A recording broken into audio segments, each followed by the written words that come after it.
My name is Alex Miller. I'm 32 years old, and up until 6 months ago, I would have told you I had a pretty normal life. Mundane, even. I worked a decent, if unexciting, job as a data analyst for a mid-sized marketing firm. I lived in a small, comfortable house on the outskirts of Harmony Creek, a town so ironically named it almost felt like a cosmic joke now. My days were predictable: wake up, coffee, commute, spreadsheets, dinner, maybe a movie or a book, then sleep. Repeat. I had a few close friends, a dog named Buster, who was more hare than hound, and a family that called every Sunday. Nothing out of the ordinary, nothing that screamed future protagonist in a living nightmare. But that's the thing about nightmares, isn't it? They rarely announce themselves with a trumpet fanfare. They creep in, insidious and quiet, often disguised as something else entirely. For me, it started with the dreams. Not the jump scare, monster under the bed kind of dreams, not at first. These were subtle, unsettling. They always featured the house. Not my house, mind you, but a house, old, rotting, with a strange, almost sickly yellow light emanating from a single window on the second floor. And a feeling, a persistent, bone-deep sense of dread that would linger long after I jolted awake, heart hammering against my ribs. I tried to ignore them, rationalize them away. Too much coffee before bed, stress from work. Maybe I watched one too many true crime documentaries. But they became more frequent, more vivid. I'd wake up drenched in sweat. The image of that yellow light burned into my eyelids. Then came the sounds. Faint at first, easily dismissed as the creaks and groans of an old house settling, or Buster rustling in his sleep. A whisper, just at the edge of audibility, like dry leaves skittering across pavement. A soft, rhythmic thump, thump, thump from somewhere far off, like a slow, deliberate heartbeat. I'd sit up in bed, straining my ears, listening to the silence that inevitably followed, a silence that felt heavier, more oppressive than any noise. One Tuesday, I was on my lunch break, scrolling through an old real estate forum. I have no idea why, boredom I guess, when I saw it. A picture. Not just a picture, but the picture. The house from my dreams. Exactly as I'd seen it night after night. Old, dilapidated, and there, on the second floor, that one window glowing with that sickly yellow light. My breath hitched in my throat. My heart leaped into a frantic rhythm that threatened to punch through my chest. The description read, "Abandoned property, Millbrook Road, excellent fixer-upper potential." Millbrook Road was just a few miles outside of Harmony Creek. Too close for comfort. Way too close. My logical brain screamed at me to close the tab, forget about it. But something else, a primal, insistent urge pulled me. Curiosity, perhaps, or a morbid fascination. Whatever it was powerful enough to override my good sense. That afternoon, instead of heading straight home after work, I found myself turning on to Millbrook Road. It was a narrow, overgrown lane, bordered by dense woods that seemed to swallow the fading sunlight. The air grew colder here, even though it was a mild autumn day. A shiver, not entirely from the chill, ran down my spine. Then I saw it. Tucked back from the road, almost completely swallowed by the encroaching foliage, was the house. It was even more desolate, more imposing in person. The paint peeled like sunburnt skin, revealing raw, decaying wood underneath. The porch sagged precariously, and several windows were boarded up like blind, empty eyes. But that one window on the second floor was different. It wasn't glowing now, not in the daylight, but there was something about the glass, a subtle distortion, a hint of something other about it that made the hairs on my arms stand on end. It was the same house, my house, from the dreams. I pulled my car to the side of the road, dust rising in a cloud around me. My hands were clammy on the steering wheel.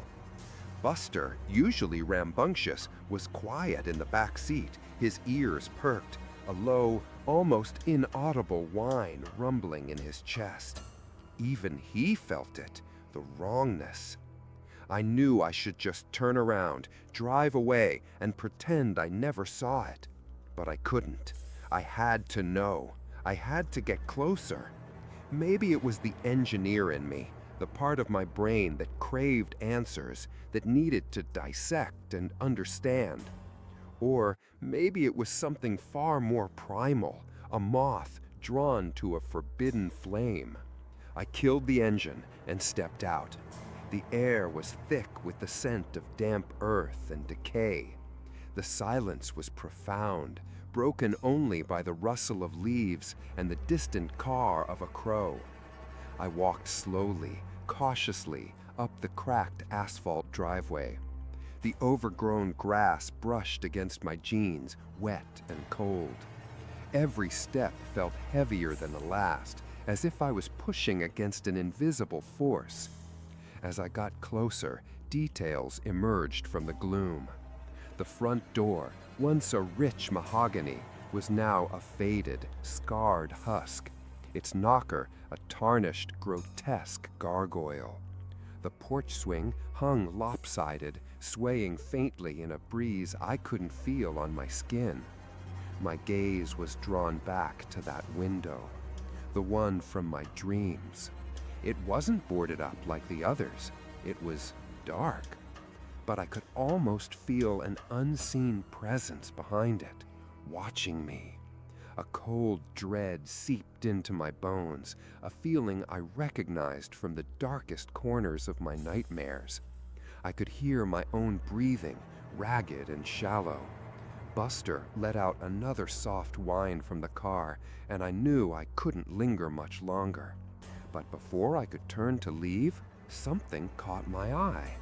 On the ground, near the base of the porch steps, half buried in the weeds, was a small, crudely carved wooden bird. Its eyes were black beads, unblinking, and its wings were spread as if in mid-flight. There was something unsettling about it, an unsettling familiarity that prickled at my memory. I bent down, my fingers brushing against the cold, damp wood.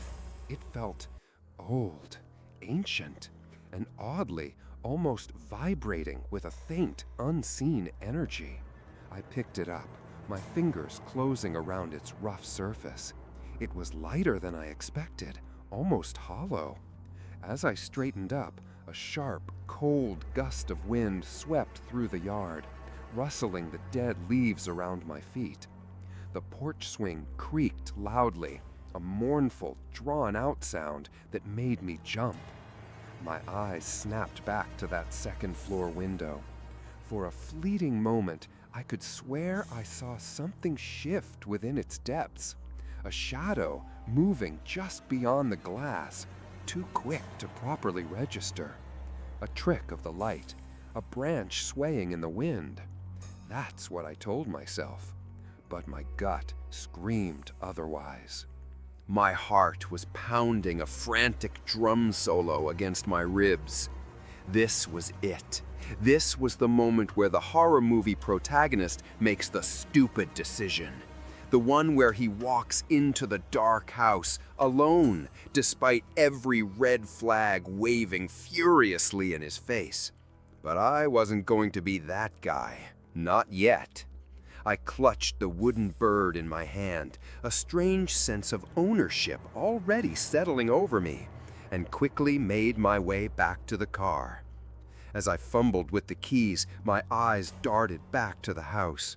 The setting sun cast long, distorted shadows, making the old structure look even more menacing, like a skeletal hand reaching out from the earth. That window, the one from my dreams, seemed to pulse with a faint, almost imperceptible dark energy. I started the car, the engine roaring to life, a comforting sound of normalcy.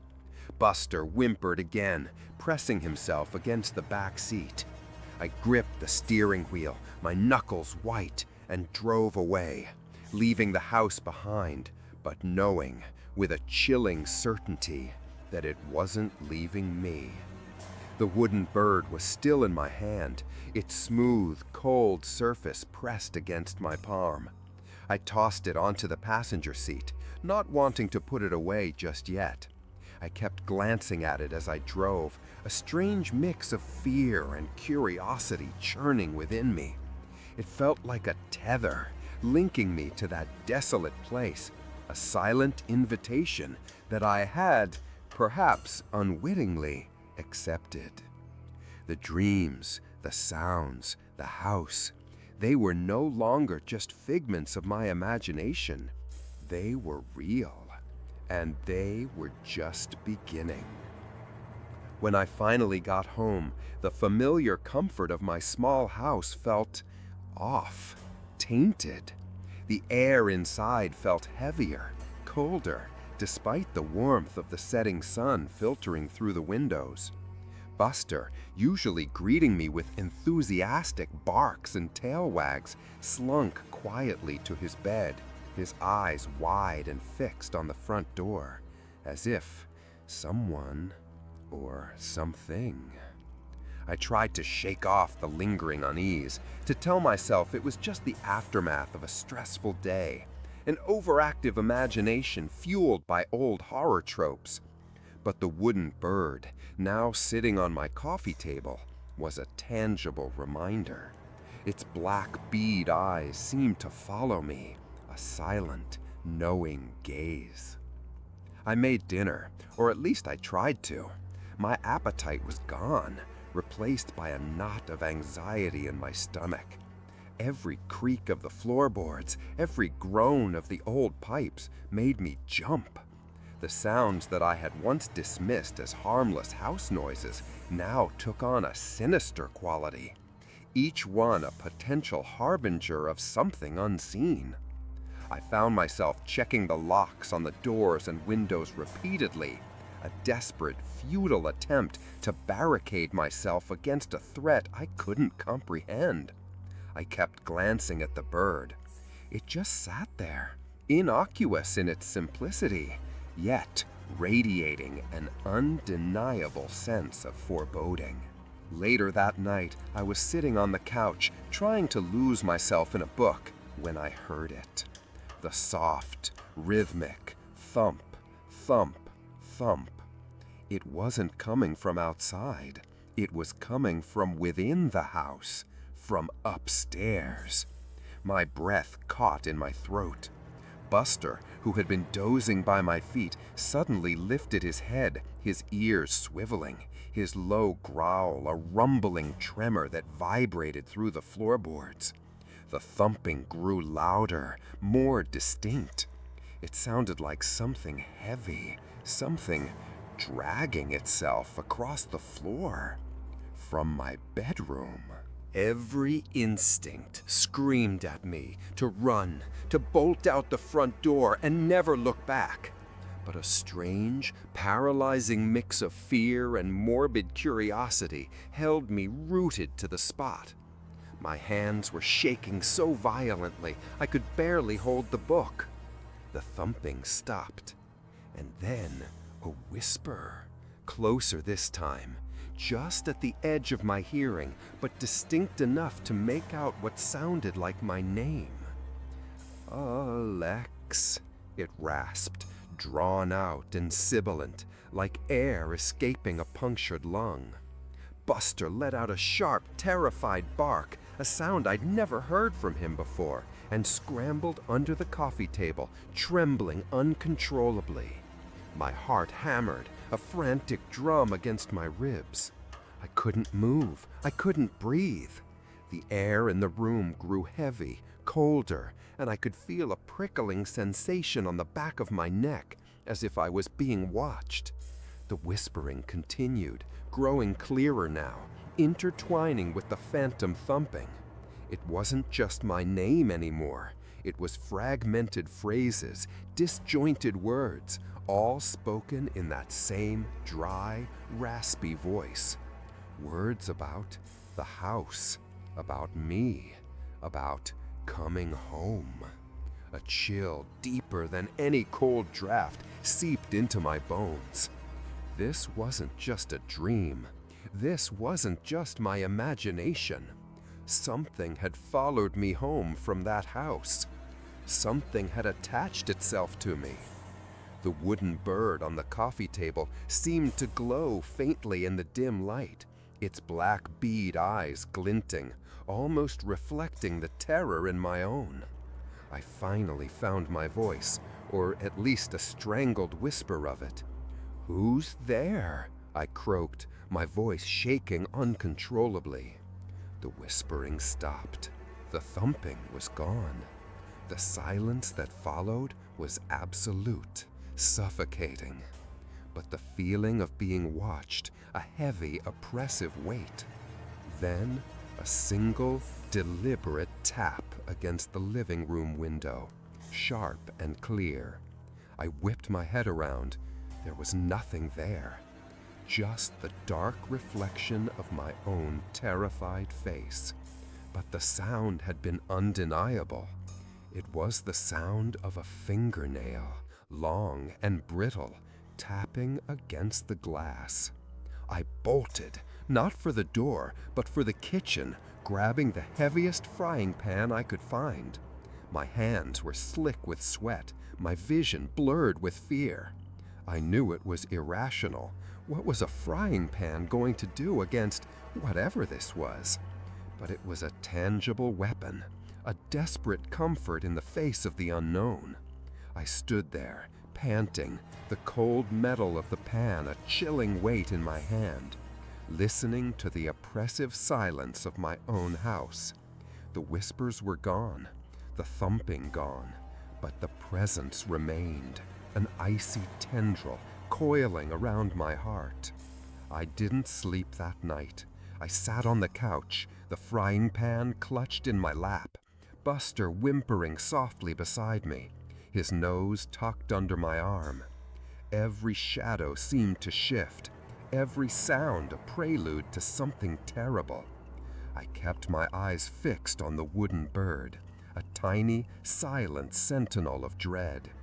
It felt like a trap. This house, no longer a sanctuary, but a cage. And I had walked right into it, drawn in by a dream, by a picture, by an object I should have left buried in the weeds. By the time the first sliver of dawn painted the sky, I was a wreck. My eyes burned, my head throbbed, and my entire body ached with a profound exhaustion that sleep couldn't have cured.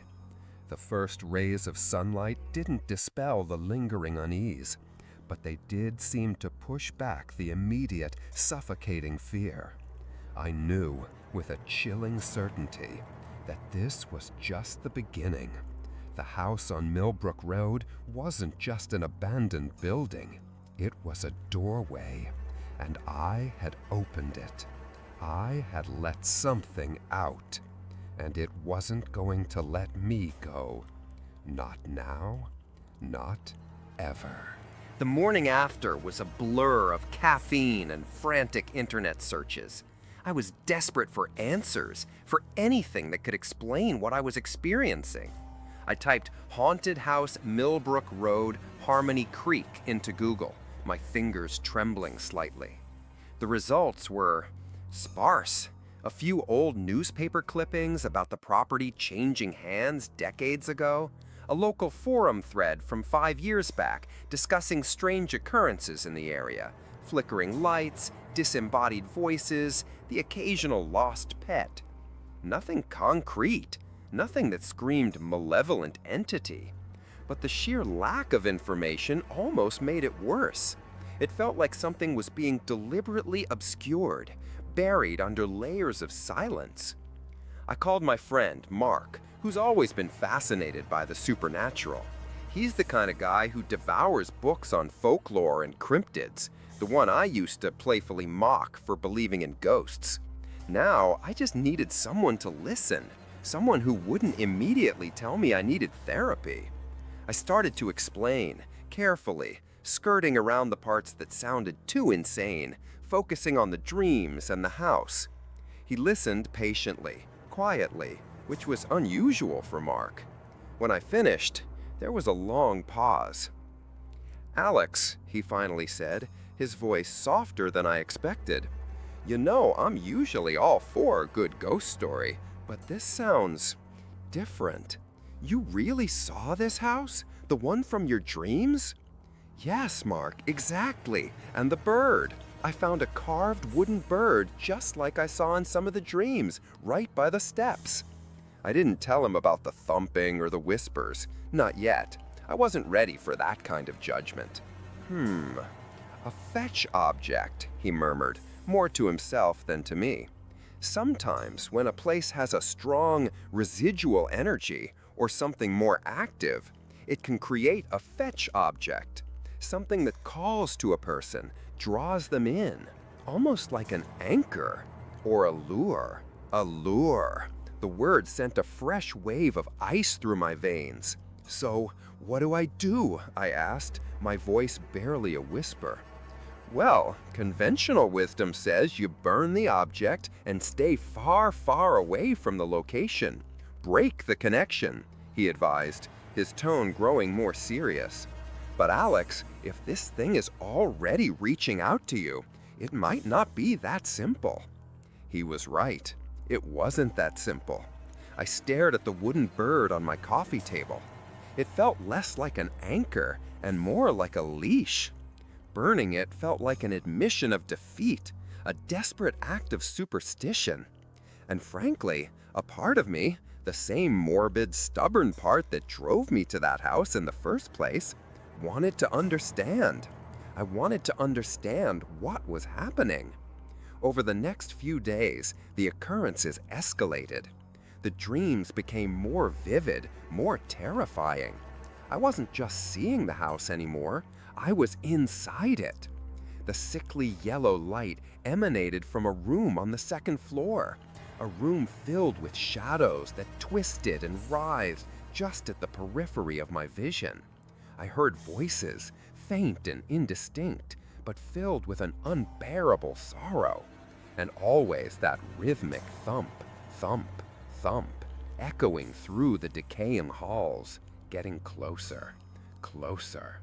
I'd wake up gasping for air, the smell of damp earth, and something acrid, like old dried blood, filling my nostrils. The whispers in my house became more frequent, no longer just at night. I'd be making coffee in the morning, and I'd hear my name drawn out and mournful from the hallway. I'd be working at my computer, and the distinct sound of footsteps would echo from the floor above, slow and deliberate, as if someone was pacing back and forth in my bedroom. Buster was a nervous wreck. He'd spend most of his time huddled under my bed, whimpering, only emerging for quick trips outside, always keeping one eye fixed on the house, as if waiting for it to reveal its secrets. His once playful barks were replaced by low, terrified growls directed at empty corners of the room. I started losing weight. My eyes were perpetually bloodshot, rimmed with dark circles. My colleagues at work noticed.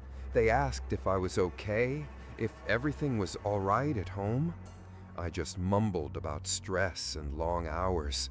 How could I explain that I was being tormented by an invisible entity that seemed to have materialized from my nightmares? They'd think I'd lost my mind. Maybe I was.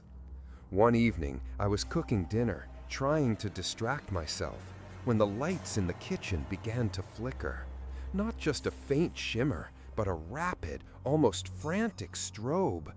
The temperature in the room plummeted, and I could see my breath in the air.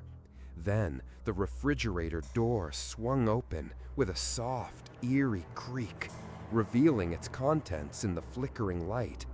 A glass of milk sitting on the top shelf, slowly, almost imperceptibly, slid towards the edge. My eyes widened in horror. I stood frozen, my hand still holding the spatula, watching in disbelief as it teetered, then slowly toppled over, spilling milk across the shelf. I felt a cold gust of wind on the back of my neck, even though all the windows were closed. And then the smell, stronger now, that metallic, acrid scent, like rust and something else, something organic and decaying. I spun around, clutching the frying pan. It had become my constant companion. Nothing, just the open fridge, the spilled milk, and the flickering lights. But the presence was overwhelming, a suffocating weight in the room, pressing down on me. I could almost feel cold, invisible fingers brushing against my skin. "Get out!" I shouted, my voice cracking, desperation seeping into every syllable. "Get out of my house!"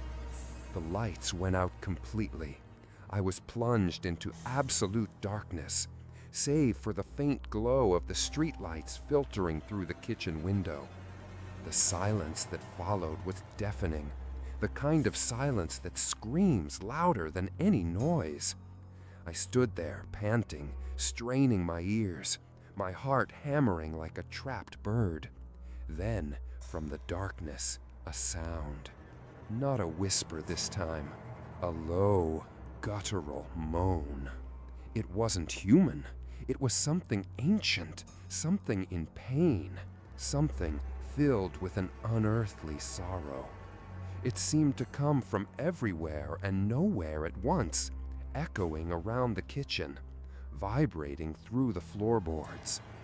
I fumbled for my phone, trying to turn on the flashlight, my fingers clumsy with terror.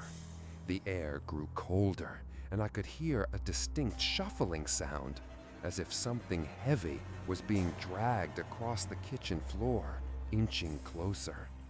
I could feel its presence now, just inches from me, the smell of decay overwhelming. My breath hitched. I squeezed my eyes shut, wishing, praying for it to be over. And then, just as quickly as it started, it stopped. The lights flickered back on, bathing the kitchen in harsh, artificial light. The refrigerator door was closed. The milk was gone. Not a single drop on the shelf. The air was no longer cold. The smell was gone. Everything was exactly as it had been before the incident, except for me. I was a trembling wreck, my mind reeling, struggling to reconcile what I had just experienced with the mundane reality that now confronted me. Buster, who had been hiding under the table, slowly crept out, his tail tucked, his eyes wide and still fixed on the empty space where the entity had been. He whimpered, nudging my leg with his nose, as if silently asking if it was truly gone. I knelt down, wrapping my arms around his shaking body, finding a strange comfort in his fear, because it confirmed that I wasn't losing my mind. This was real. The next morning, I decided I couldn't live like this. I had to go back to the house, not to investigate, not to explore, but to confront it, to break this connection, whatever it was. Mark's words about burning the object and staying away echoed in my head. I would bring the bird back, leave it there, and hope that by returning it, I could sever the invisible tether that bound me to that place and whatever haunted it. It was a desperate plan, born of desperation and fear, but it was the only one I had. I put the wooden bird in a small brown paper bag. It felt surprisingly heavy now, a tangible weight of dread. I told myself this was it, One last trip. Then I would erase that house from my mind, sell my own house if I had to, and move somewhere far away. Somewhere where the air didn't smell of decay and the nights weren't filled with whispers. The drive back to Millbrook Road was even more unnerving than the first time. The dense woods seemed to press closer to the road, the shadows beneath the trees darker, more menacing. The familiar dread settled over me, colder and heavier this time. As I approached the house, I noticed something new. The front door was ajar, just slightly, a dark, inviting slit that seemed to pulse with an unseen energy. My blood ran cold. I knew I hadn't left it open. No one else would have. It was waiting for me. I pulled up, killed the engine, and stared at the open door. Every fiber of my being screamed at me to turn back, to ignore the bird, to run and never look back. But something held me there. That morbid fascination, that twisted need for answers, that feeling that I was already too deep to turn away. I clutched the paper bag in my hand, my knuckles white. Buster, still in the car, let out a low, mournful howl, pressing his head against the back of the seat, his eyes wide with a frantic, desperate plea. Even he knew I was walking into a trap. I stepped out of the car. The air was heavy, still. A profound silence hung over the property, broken only by the rapid beating of my own heart. The open door seemed to beckon, a dark mouth silently calling me inside. I took a deep breath, trying to steady my shaking hands, and walked towards the porch. Each step felt like a battle against an invisible current, pushing me back.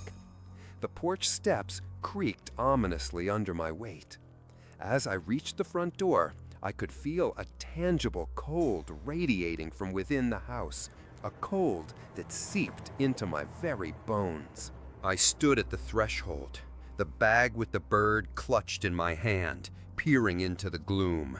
The interior was shrouded in shadow, the air thick with dust, and the same acrid metallic smell I'd noticed in my kitchen. I could hear nothing, see nothing, but I felt it. A presence, ancient and malevolent, lurking just beyond my sight. It was waiting for me. I pulled the wooden bird from the bag, its black bead eyes glinting in the dim light. "I'm returning this," I whispered, my voice barely audible, trying to sound firm, authoritative, even though my insides were a churning mess of terror. "Take it back. Leave me alone."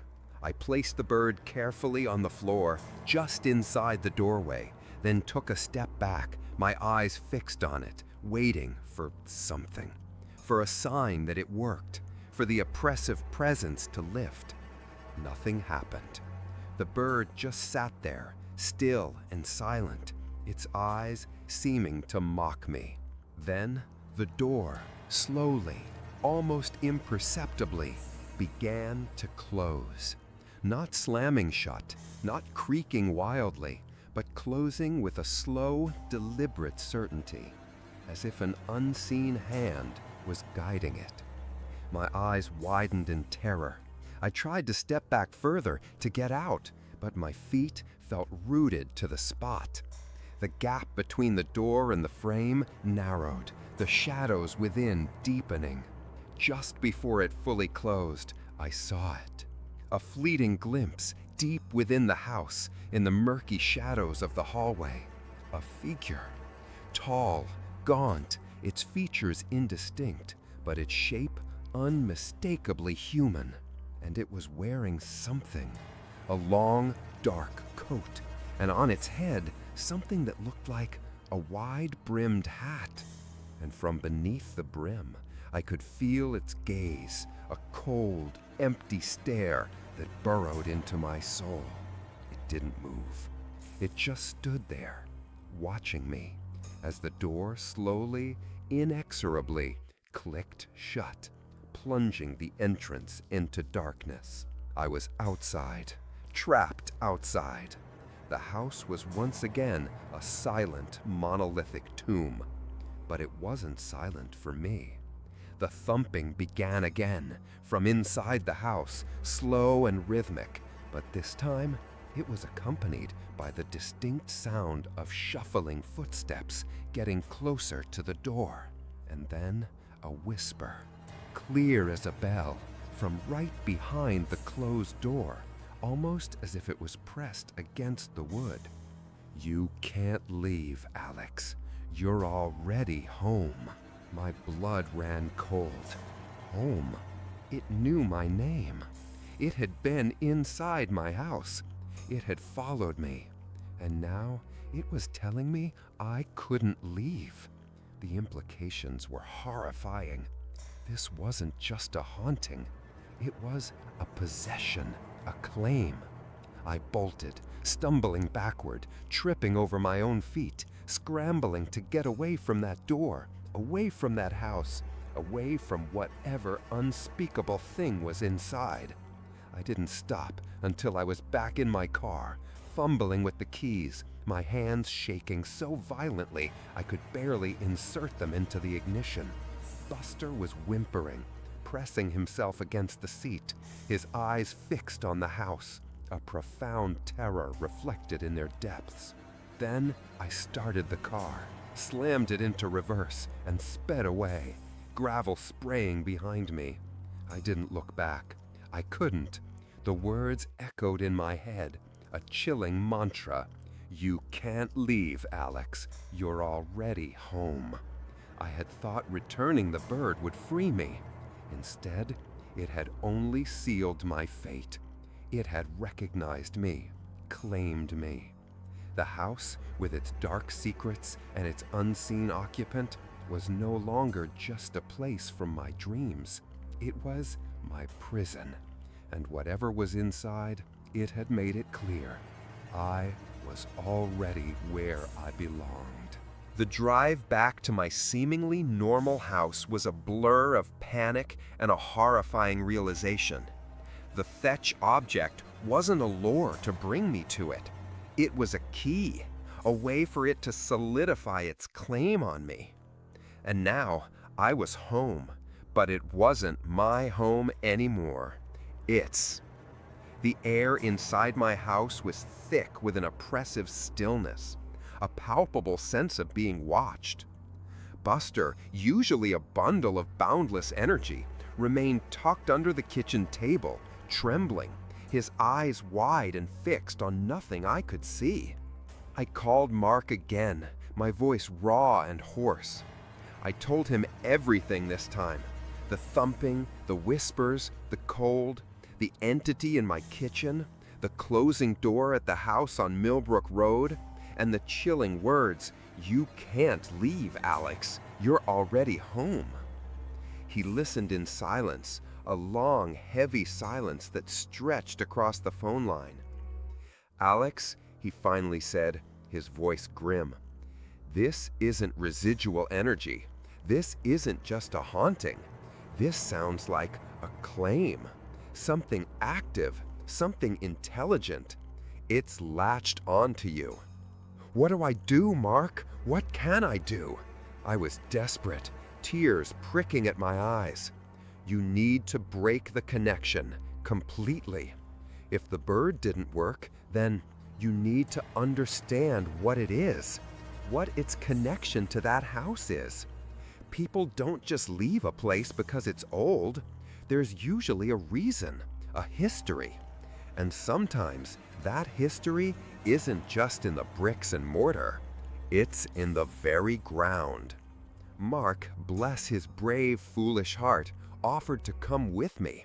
Not to go inside, he stipulated, but to stand guard, to be a witness, to help me research the history of the property. The idea of not being alone was a powerful balm to my terror. We planned to meet the next morning. That night was a descent into pure, unadulterated hell. The moment the sun dipped below the horizon, my house transformed. The whispers weren't whispers anymore. They were clear, guttural snarls, just at the edge of my hearing, always just out of reach. The thumping from upstairs intensified, sounding less like dragging and more like deliberate, heavy footsteps pacing above me. Buster whined incessantly, his body pressed against mine as I huddled on the couch, the frying pan a useless weight in my trembling hands. I started seeing things. Not full apparitions, not yet, but fleeting shadows in my peripheral vision, twisting and contorting into grotesque shapes. A pair of eyes burning with a cold, malevolent light in the darkened hallway. The air would grow impossibly cold in patches, so cold it burned my skin. And the smell, that metallic, acrid smell of decay and old blood, became almost constant, clinging to my clothes, filling my nostrils, making me gag. Around midnight, a terrifying new element began. I heard scratching. Not faint, distant scratching. This was loud, visceral, coming from inside the walls. It started in the living room, a furious clawing sound, then moved, scuttling rapidly through the walls, from one room to the next, like some unseen frantic creature was trapped within the very structure of my house. The sound was so raw, so desperate, it made my skin crawl. It felt like my house was being torn apart from the inside. Buster finally let out a single piercing yelp and then became utterly silent, a shivering bundle under my arm, staring with wide, unseeing eyes at the wall. I knew then that I couldn't wait until morning. I had to get out. I had to run. I didn't care where, just away. I fumbled for my car keys, my hands slick with sweat, my mind screaming at me to move, to escape. But as I lurched towards the front door, a deafening crash erupted from upstairs. It sounded like something immense had been thrown or had fallen. Then, silence. A heavy, suffocating silence. And then, a new sound. From the top of the stairs. A wet, sickening drip, drip, drip. I looked up, my eyes straining in the gloom. The faint streetlights cast long, distorted shadows, but I could make out something dark, something viscous, slowly spreading across the top step, then dripping onto the one below. It was thick, and it was red. My breath hitched. It looked like blood. A cold, raspy voice filled the air. No longer a whisper, no longer a moan, but clear, resonant, and chillingly close. It seemed to come from all directions, echoing in my mind. You belong to me, Alex. You belong to here. I stumbled back, tripping over a rug, falling to the floor. My heart was a frantic drum against my ribs, so loud I could barely hear the entity's next words, though I felt them vibrating through my very bones. She tried to leave. They always try to leave. But no one leaves. Not from here. And then, from the top of the stairs, I saw it. A figure, dark and indistinct, began to descend.